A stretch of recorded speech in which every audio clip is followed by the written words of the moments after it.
Finally, we're getting the truth that vaccines kill babies. But should we be surprised? Hello there, you awakening wonders. We've never been able to trust the pharmaceutical industry, and now we have more information than ever that demonstrates that fact. But it's a historical problem. Let's have a look at the vaccines, the kids they've killed, and the kids they've killed in the past, and the crazy stuff they keep getting away with. Remember, support us on Rumble Premium, and if you want to win this Jeep, check it out. Tonight, the FDA claiming without evidence that COVID shots are linked to at least 10 children's deaths. Do you see how the news, when it's something that's detrimental to the pharmaceutical industry, suddenly they develop a great deal of journalistic integrity and responsibility without evidence? They were not questioning the FDA in that manner at the height of the pandemic. There was a ticker running across your lower third telling you how many people had died in the last 10 seconds from, with, or near COVID. Suddenly, where's the evidence? Interesting. And vowing new vaccine rules because of it. In an internal memo obtained by NBC News, the director of the FDA's vaccine division, Dr. Vinay Prasad, alleges no fewer than 10 deaths reported to the agency between 2021 and 2024 were related to the COVID vaccine. For a moment, if 10 children were murdered by migrants crossing the border, how much attention and time would you give to that story? I'd give it a lot of time and attention. Do you think that people might consider changing their attitude towards migration if 10 children, or if 10 children were killed by, I was about to say, who knows how many died on that Epstein Island gig? We'll get to the bottom of that one of these days. But 10 children dying, particularly if it's a conservative estimate, that's no small potatoes. It appears 10 deaths of children from the COVID shot. We're going to make that information available. Those cases were reviewed. The memo did not include the children's ages or medical history, did not identify the vaccine manufacturer, and these findings have not been published in a peer-reviewed journal. In fact, don't take them seriously at all. Go out and get some vaccines right now, inside of your mind, your testicles, your tits, and your spirit. An HHS spokesperson did not immediately respond to a request for comment. Experts maintain COVID vaccines are safe. Parents can be confident in the safety of the COVID-19 vaccines. Suzette, you're lying for money. But now, Dr. Prasad says the agency will change how it evaluates vaccines, including revising the annual flu vaccine framework. The memo says pneumonia vaccine makers will have to show their products reduce pneumonia rather than create antibodies alone. That's amazing. How's that news? What about if makers of pneumonia vaccines, go on, have to demonstrate, keep talking, that their product affects for the better pneumonia? That's the fucking bare minimum that you cunts should be doing if you want to earn a living out of the vaccine game. Like, what do you think we do here? The minimum we have to do is tell the truth and make it somewhat entertaining. From now on in, we're going to try our best to make videos that are worth watching. Ooh. They can just make it not a very good business proposition, and people will stop making vaccines. Good. Don't just get vaccines if they don't work. What you're saying there is people might not get vaccines if vaccines don't work. Well, try this on for size. Coca-Cola's bad for you. McDonald's is bad for you. Don't trust your government. Don't trust your media. How about that? Let's get the fucking ball rolling. The vaccines don't work. Your food is poisonous. Your media is lying to you. Your government's been totally corrupted. Now, no matter what side of the aisle you're on, that's how government works. I'm beginning to understand that now. So this ain't just about like vaccines not being a viable business proposition. Contemporary bipartisan democratic institutions are no longer viable. You see it. It doesn't even matter who we're addressing now. I could be talking to you in the UK, France, the United States of America. You might be left, you might be right. You know what I know. The system's broke. The system's broken. Look at what it produces by its fruits. Shall you know it? But the good news is you can change it, but you might be killed in the process. But I don't know, you're going to die anyway. The American Academy of Pediatrics telling us tonight they are concerned that the newly proposed requirements could limit children's access to safe, proven vaccines.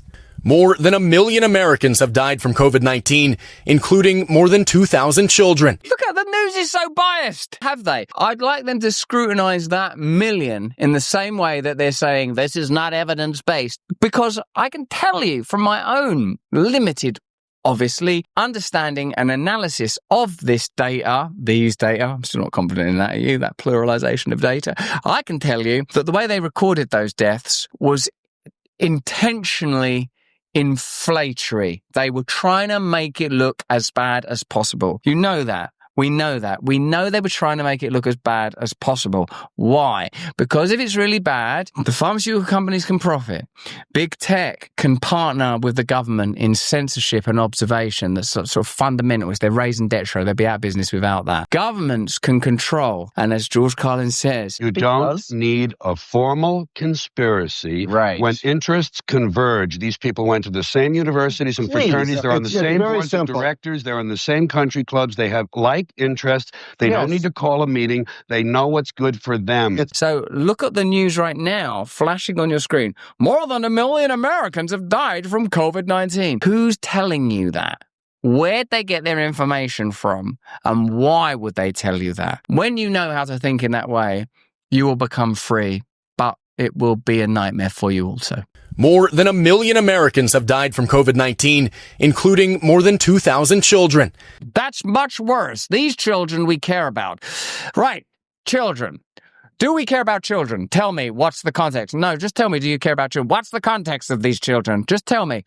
Well, if they're children that have had a vaccine and died, we don't care about them and we don't want to talk about it. If they died from COVID, we care about them. And if they're on Epstein Island, it didn't happen.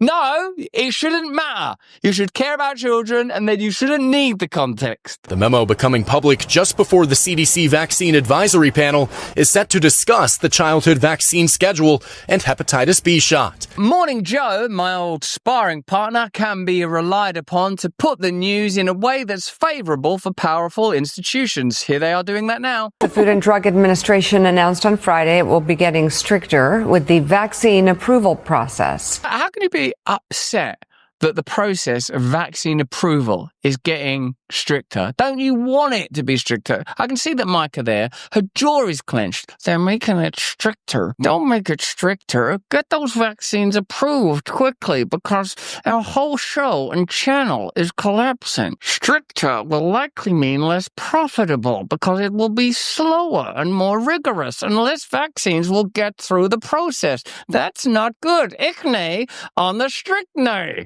What if the censored media that saved millions during the pandemic was being made mostly in China today? It's true. About 80% of the world's ivermectin supply comes from Asia. Introducing American-made ivermectin. Trusted, tested, produced locally in Florida. That's Gator ivermectin. That's ivermectin you can rely on. That's ivermectin in stars and stripes. That's ivermectin that ain't gonna let you down. That's Rocky ivermectin. That's ivermectin that you can trust and put your faith in. It's a firearm. It's a bullet. It's a mag packed with ivermectin. Here from the US States, baby. Ivermectin has been prescribed globally for more than 30 years and even earned the Nobel Prize in Medicine for its proven ability to eliminate parasites. But after success treating COVID, emerging research shows that wonder drug can help with everything. Rosacea, arthritis, and even, wait for it, drumroll please, cancer, king of illnesses. Most pharmacies charge $5 a tablet for 12 milligrams or less, but the wellness company is offering higher 18 milligram doses for just $3.50 per tablet. You'll get a 6-month supply of 84 tablets at an unbeatable price. Get your US-made ivermectin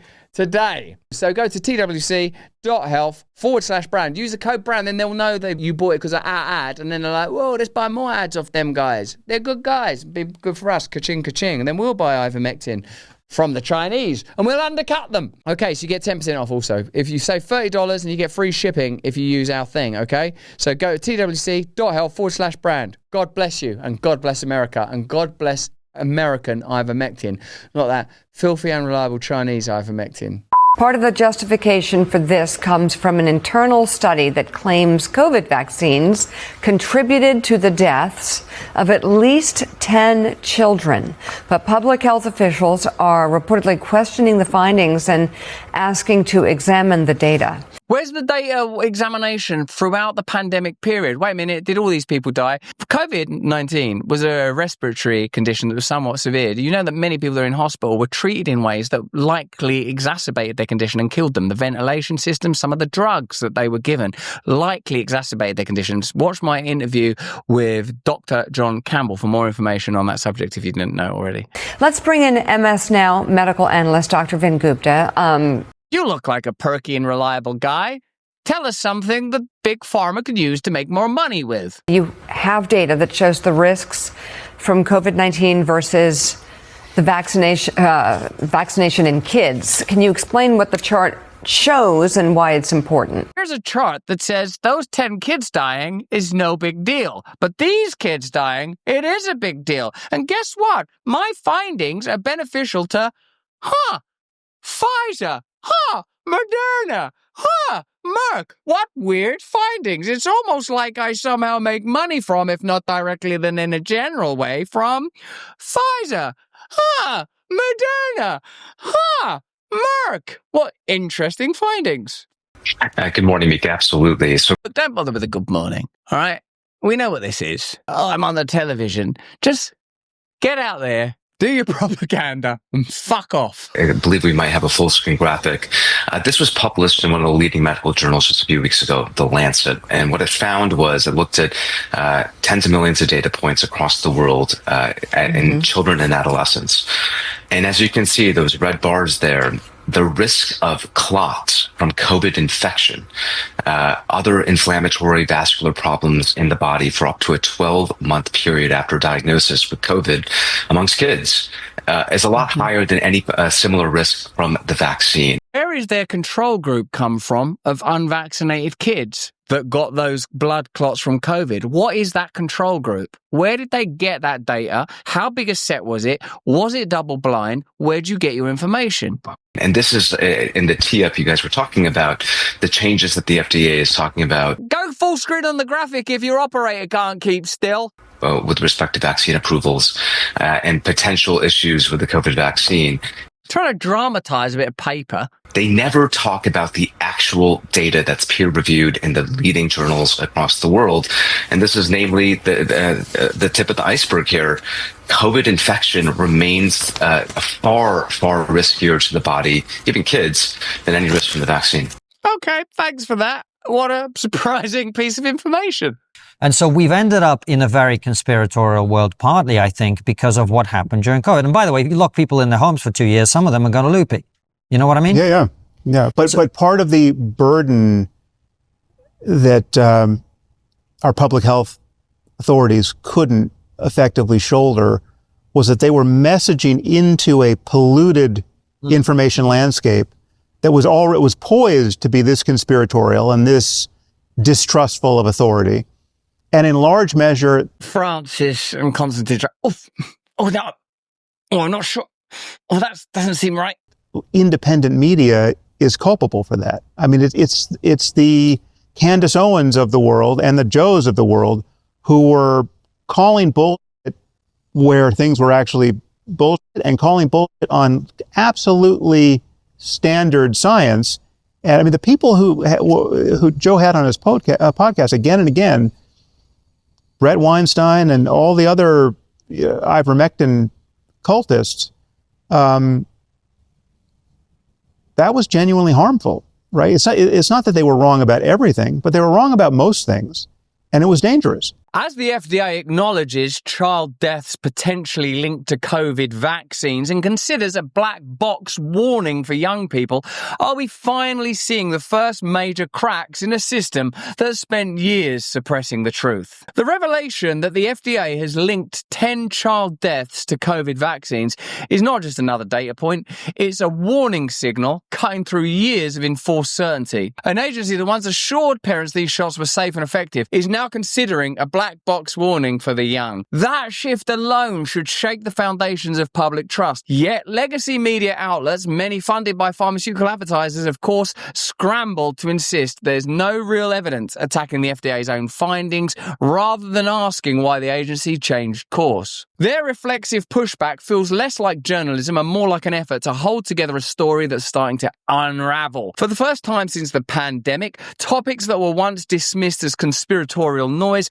are forcing their way into the open, and the institutions that shape the official narrative appear rattled. The picture becomes darker when placed alongside what independent reporters uncovered long before the FDA's reversal. Journalist Alex Berenson reported early in 2025 that Moderna hid the death of a child in a clinical trial. Instead of transparency, the company hired a former FBI agent to compile internal dossiers on critics, including me. I was the subject of one such report, targeted for raising questions about pharmaceutical power. This is not the behaviour of a company confident in science, it's the behaviour of an institution determined to control the conversation by any means necessary. While these revelations continue to surface, the figures who guided national policy during the pandemic remain untouched by serious accountability. Anthony Fauci still avoids sustained scrutiny despite claims from Senator Rand Paul, Dr. Marty Makary and others that he helped conceal the origins of COVID. At the same time, commentators such as Sam Harris keep blaming Joe Rogan and people he calls ivermectin cultists for polluting the information environment, as if the problem were noisy podcasters rather than the officials who withheld, massaged or distorted critical data. The contempt for dissent that defined the past several years has not disappeared. It is simply losing its power. Yet, even the most determined gatekeepers cannot stop the drift. Major outlets now report on the vaccine-related deaths of children, a development that would have been unthinkable only a short time ago. RFK Jr.'s work on possible links between vaccines and autism no longer sit completely outside the mainstream discussion. Dr. Marty Makary's suggestion that HIV may have originated in an African laboratory, a theory once cordoned off as too dangerous to touch, or indeed as a Dave Chappelle joke, was met with the usual wall of outrage. Have a look at that Dave Chappelle joke. It's one of my favourites. You're not going to get some monkey pussy on Tuesday and then be like, oh, let me call Charlene on Thursday. No. Once you fuck a monkey, that's a firm decision. I'm out of the human pussy game for good. These shifts do not signal a calm correction. These shifts signal a system that is under strain, losing its ability to dictate the boundaries of acceptable thought. History tells us what happens when institutions try to maintain public confidence through concealment rather than candor. Thalidomide was marketed across Europe as a safe remedy for morning sickness, even as internal evidence of birth defects piled up. Here's John Pilger, a British journalist, talking about that. This film is about thalidomide. It's a bit of a downer. This film's about thalidomide. Now, pay attention. Put a condom over the end of your elbow, and thrust it forth into my bottom. I expect it will surprise almost all of you, perhaps even shock you, that the thalidomide affair is not over. But also may surprise you is to know that I've got a stub deep in my hair. Last year, after 11 years of struggle, the children won their compensation. Actually, John Pilger's a heroic journalist, so respect. But there are still 98 children whose mothers believe they took thalidomide and who've got nothing. Thalidomide, the wonder drug, was introduced in 1958 by distillers company Biochemicals, part of the giant whiskey and gin firm of distillers. Why would you trust those fuckers, man? We've been making whiskey and gin. We decided to move into the thalidomide game. Its advertising said how safe it was. In its varied forms, it would take away your headache, put you to sleep and calm you. One of the reasons you're so calm is because you don't have any arms and legs. It would be senseless to try and panic, because you're basically now just some baguettes and a head. 2.5 years later, the drug was withdrawn after reports of deformities in newborn babies. In Britain, the parents of some of these babies began claims for damages against distillers, and because the matter was then sub judice, it rested for 10 years. In 1972, the silence was finally broken.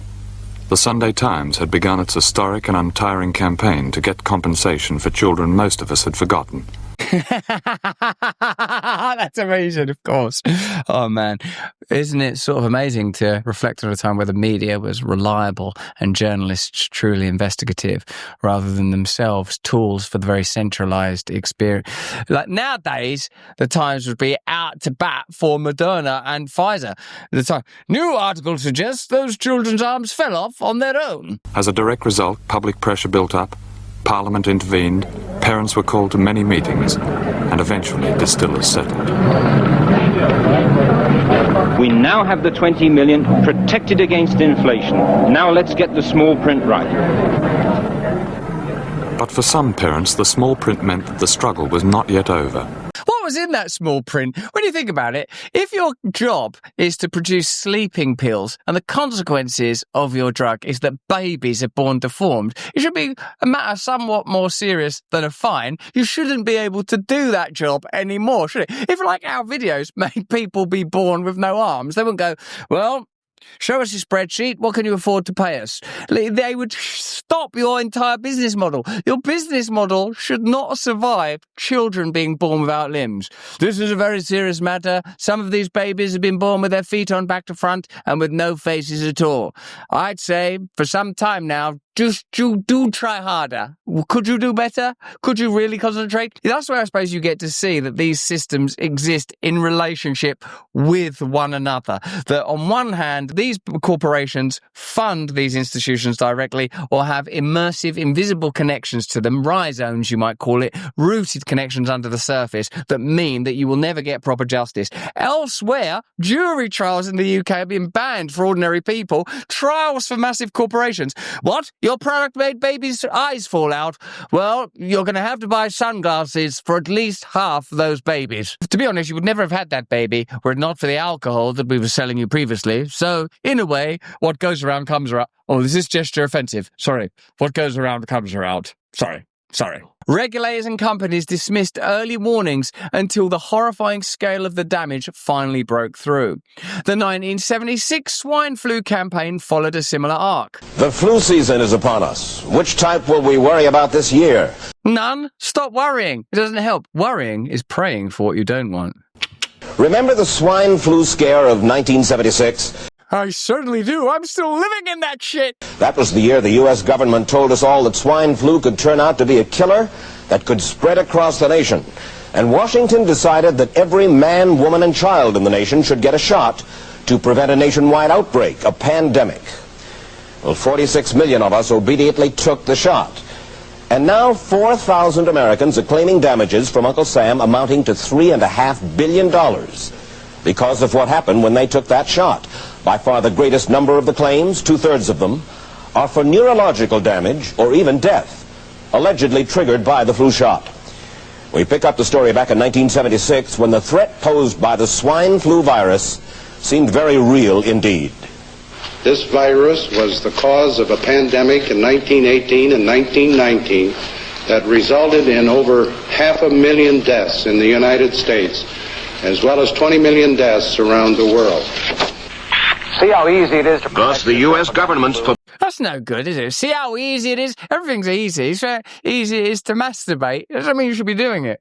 Certainly not in a doctor's office. Publicity machine was cranked into action to urge all America to protect itself against the swine flu menace. Influenza is serious business.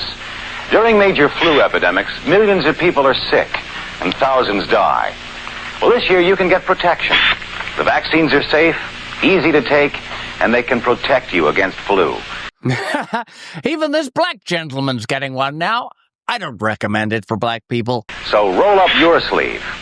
Roll up your black sleeve and is he out of here yet? Get that guy out of here! Protect yourself. One of those who did roll up her sleeve was Judy Roberts. She was perfectly healthy, an active woman, when in November of 1976, she took her shot. Go on, and how is she now? 2 weeks later, she says, she began to feel a numbness starting up her legs. I'm feeling a numbness. I joked about it at that time. I said I'll be numb to the knees by Friday if this keeps up. By the following week, I was totally paralyzed.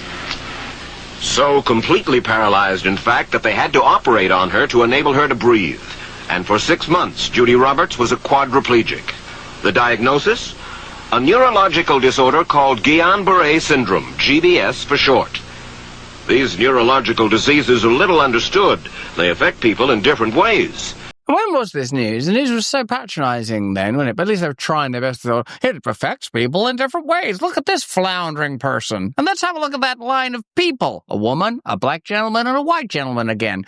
A little less attention on that poor paralyzed lady. That's a bummer. As you can see in these home movies taken by a friend...